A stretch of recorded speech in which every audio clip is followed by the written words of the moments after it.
ஹாய்ங்க. இது வந்து ஃப்ரைடே எடுத்த விலாக். காலையில என்னால படிக்க முடியல. ஏன்னா கொஞ்சம் ஆர்&டி பண்ண வேலை இருந்தது. ஏன்னா மைக் வந்து சரியா எனக்கு கேட்க மாட்டேங்குது. ஸோ அது ஒண்ணு ஆர்டர் போட்டிருக்கேன். அதேமாதிரி கரண்ட் அஃபேர்ஸ் சேனல் ஒண்ணு ஆரம்பிச்சிருக்கோம். ஸோ அதுலேயும் டெய்லி வீடியோ போடணும். ஸோ அதுக்கு கொஞ்சம் கண்டென்ட் எடிட்டிங்லாம் இருக்குது. சும்மா போட்டால் படிக்க வந்து இன்ட்ரெஸ்ட் இருக்காது. அதனால தான் கொஞ்சம் எடிட் பண்ணி போடலாம் அப்படின்ருக்கேன். அந்த ஒர்க்கெல்லாம் போய்க்கிட்டு இருந்தது. அதனால் அடுத்து 10 to 7 வந்து ஒர்க் இருந்தது. ஸோ அதுக்கப்புறம் தான் படிக்க ஆரம்பித்தேன். இண்டஸ் வேலி சிவிலைசேஷன் வந்து முடிச்சுட்டேன். கேட்டிருந்தீங்க இண்டஸ் வேலி எப்படி படிக்கிறீங்க, எங்கேருந்து நோட்ஸ் எடுத்தீங்க அப்படின்னு. ஜிகே லூசன் புக் இருக்குல்ல, ஸோ நான் அங்கேருந்து தான் ரெஃபரன்ஸ் வந்து எடுத்தேன். அது மட்டும் இல்லாமல் ஆன்லைனில் போய் இந்த மாதிரி இண்டஸ் வேலி சிவிலைசேஷன் டிஎன்பிஎஸ்சி நோட்ஸ் அப்படின்னு போட்டேன்.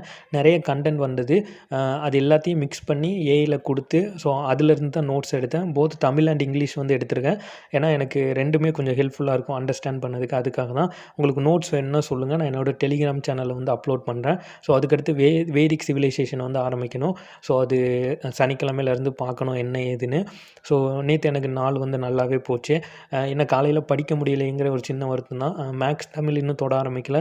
ஸோ அதுலேயும் கொஞ்சம் வந்து படிக்க ஆரம்பிக்கணும். ஏன்னா அப்போ தான் எல்லாத்தையும் பேலன்ஸ் பண்ண முடியும். டைம் இருக்க மாட்டேங்குது. ஸோ அது ஒன்று தான் பிரச்சனையாக இருக்குது. ஸோ நீங்கள் படித்தா நல்லா படிங்க. அண்டு வேறு என்னென்னா, நிறைய பேர் வந்து நிறைய மெத்தட்ஸ் வந்து சொன்னீங்க. ரீகால் பண்ணுங்கள் அப்படின்னு. ரியலி அது ரொம்ப ஹெல்ப்ஃபுல்லாக இருக்குங்க. நான் இப்போ படிக்கணும் இல்லையோ, ஆனால் படித்தது எல்லாத்தையும் ரீகால் வந்து பண்ணியிருந்தேன். அதே மாதிரி கரண்ட் அஃபேர்ஸை வந்து கையோடு முடிச்சிருங்க. ஒவ்வொரு டே கரண்ட் அஃபேர்ஸை முடிச்சிட்டிங்கன்னா அது நல்ல ஞாபகத்தில் இருக்குது. ஸோ நீங்கள் படித்தா நல்லா படிங்க.